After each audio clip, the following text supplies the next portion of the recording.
សួស្តីមិត្តសិក្សាទាំងអស់គ្នាថ្ងៃនេះយើងមកសិក្សាពាក្យ3ថាតើពាក្យទាំងនោះមានពាក្យអ្វីខ្លះទី1មានពាក្យ can I ទី2មានពាក្យ could I ហើយទី3មានពាក្យ may I អញ្ចឹងថាតើពាក្យទាំង3នេះតើយើងនឹងប្រើប្រាស់វាបានយ៉ាងដូចម្តេចអូខេតោះឥឡូវយើងមើលរបៀបនៃការបង្កើតប្រយោគវាវិញម្ដងអញ្ចឹងពាក្យទាំង3នេះគឺគេប្រើដើម្បីជាលក្ខណៈសួរសំណួរអីចឹងទៅអញ្ចឹង can could ឬមួយក៏ mayតែយើងអាចប្រើប្រាស់វាដោយ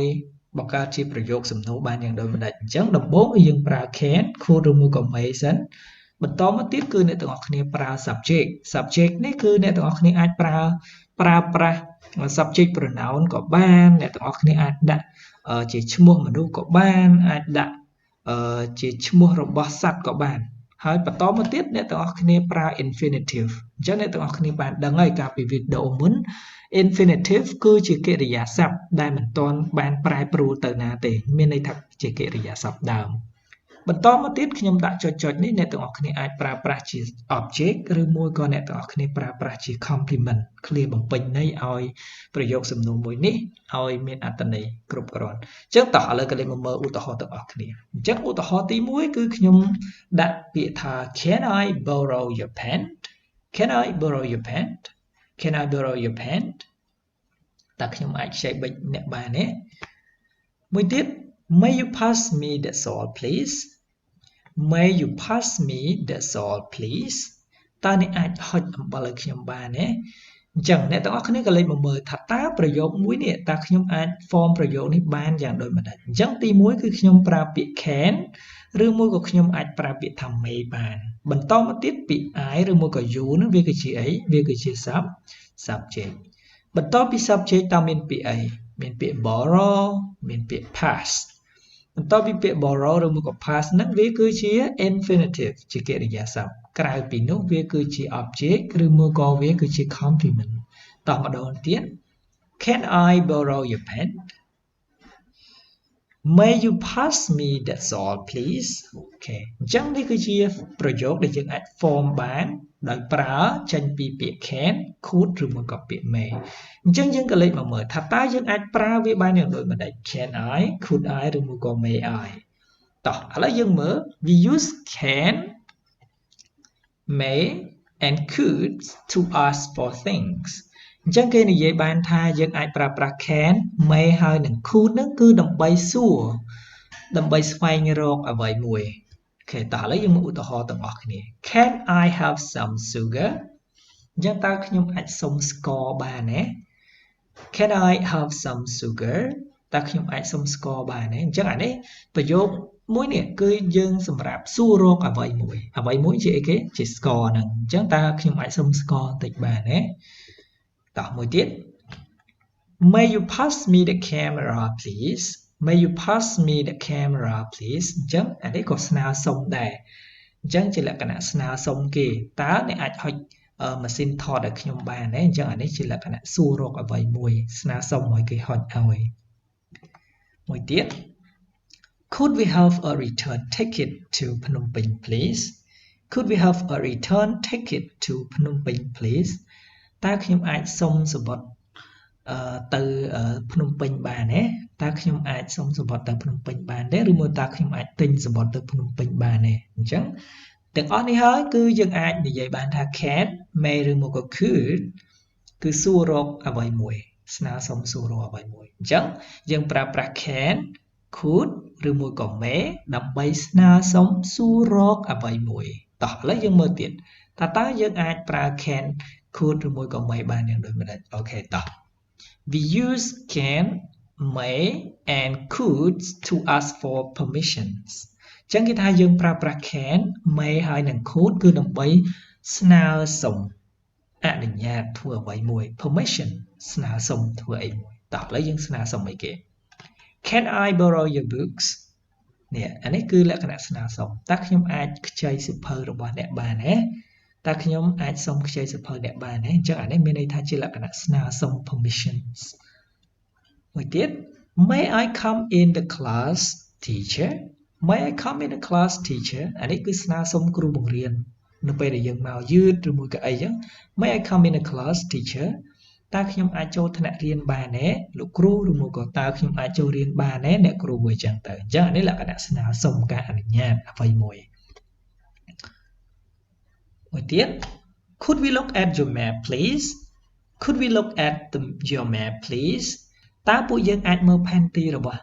អ្នកបានទេអញ្ចឹងមានន័យថាកន្លែងនេះគេអាចបែងផ្លូវឬមួយក៏អីគេស្នើសុំអ្នកណាគេម្នាក់ដែលមានផែនទីនៅទីនោះគឺគេស្នើសុំមើលផែនទីអញ្ចឹងទៅអញ្ចឹងយើងក៏លេខមើលមួយទៀតថា can may ហើយនឹង could គឺយើងអាចសួរលក្ខណៈការស្នើសុំធ្វើអីមួយពីអ្នកណាគេម្នាក់អញ្ចឹងទៅអូខេតោះឥឡូវបន្តមកទៀតអញ្ចឹងយើងប្រើប្រាស់ can could បានយ៉ាងដូចម្ដេចទៀតតោះ We use can may and could to ask people to do things អញ្ចឹងគេថាយើងអាចប្រើប្រាស់ can may ហើយនឹង could គឺដើម្បីស្នើសុំឲ្យនរណាគេម្នាក់ធ្វើអ្វីមួយអញ្ចឹងមានន័យថានេះអាចដូចលក្ខណៈប្រើគេស្នើសុំប្រើគេចង់ឲ្យគេធ្វើអីមួយឲ្យយើងហ្នឹងគឺយើងអាចប្រើ can may ហើយនឹង could បានឥឡូវយើងមកឧទាហរណ៍អូខេតោះអានេះវាជាលក្ខណៈ conversation កិច្ចសន្ទនាណា The weather is cold today so I'm cold Can you close the window please អញ្ចឹងគេថាអាកាសធាតុថ្ងៃនេះត្រជាក់អញ្ចឹងខ្ញុំដូចជាល្ងាតើអ្នកអាចបិទបង្អួចបានទេអូខេតោះ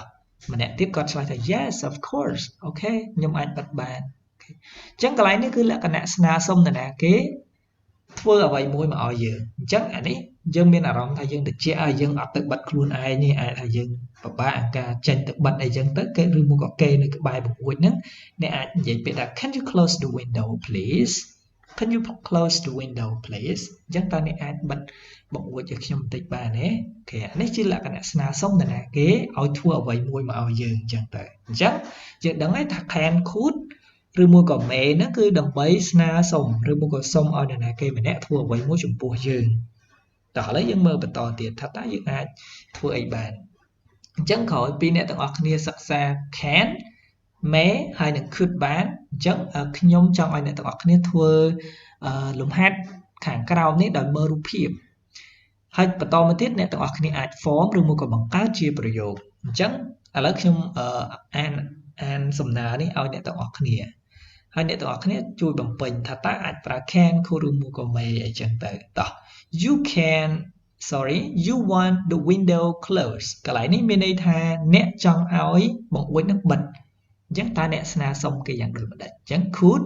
ឬមួយក៏ can you តើយើងអាចប្រើប្រយោគនេះបានយ៉ាងដូចម្ដេចតោះមួយទៀត you want to use the computer កន្លែងនេះមានន័យថាអ្នកចង់ប្រើប្រាស់ computer អញ្ចឹងតើអ្នកទាំងគ្នាអាច form ប្រយោគដើម្បីស្នើសុំឬមួយក៏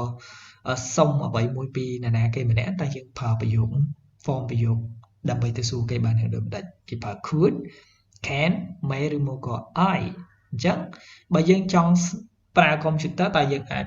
ប្រើសំណួរនេះបានយ៉ាងដូចម្ដេចតោះមួយទៀត you want a drink of water អ្នកចង់ផឹកទឹកអញ្ចឹងតើយើងអាច form ប្រយោគបានយ៉ាងដូចម្ដេចតោះមួយទៀត you want the door open អ្នកចង់ឲ្យបង្អួចហ្នឹងបើកអ្នកចង់បើកបង្អួចអញ្ចឹងតើអ្នកអាច form ប្រយោគស្នើសុំគេបានយ៉ាងដូចម្ដេច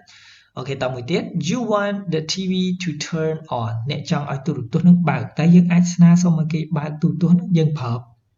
ភាសាអង់គ្លេសយើងសួរគេបានយ៉ាងដូចម្ដេចតមួយទៀត you want to use the telephone អ្នកចង់ប្រើទូរស័ព្ទប៉ុន្តែអ្នកអាច form ប្រយោគបានយ៉ាងដូចម្ដេចដើម្បីចង់ឲ្យយើងបានប្រើទូរស័ព្ទតមួយទៀត you want to borrow your friend's book អញ្ចឹងអ្នកចង់ខ្ចីសៀវភៅរបស់មិត្តភក្តិរបស់អ្នកអញ្ចឹងតើអ្នកអាចសួរសំណួរឬមួយក៏ស្នើសុំមិត្តភក្តិបានយ៉ាងដូចម្ដេចតមួយទៀត you want a sandwich អ្នកចង់ញ៉ាំ sandwich តើអ្នកទាំងអស់គ្នាអាចនិយាយពាក្យបានយ៉ាងម៉េចថាដើម្បីបាន sandwich ញ៉ាំតោះមួយទៀត you want your teacher to speak slower អ្នកចង់ឲ្យគ្រូបរិញ្ញាបត្ររបស់អ្នកនិយាយបានយឺតជាងនឹងបន្តិចអញ្ចឹងអ្នកទាំងអស់គ្នាអាចនិយាយបានយ៉ាងដូចម្ដេចឬមួយក៏បង្កើតប្រយោគសំណួរបានយ៉ាងដូចម្ដេចអូខេតោះអ្នកទាំងអស់គ្នាអាចធ្វើលំហាត់នេះមកហើយអ្នកទាំងអស់គ្នាអាច comment ខាងក្រោមអូខេសូមអ្នកទាំងអស់គ្នាជួយគាំទ្រតាមរយៈការចុច subscribe YouTube channel របស់ខ្ញុំមានឈ្មោះថា KH English Class ហើយអ្នកទាំងអស់គ្នាអាចចុច follow Facebook page របស់ខ្ញុំមានឈ្មោះថាបន្លែងយានសូមអរគុណសូមជម្រាបលាជួបគ្នានៅវីដេអូក្រោយ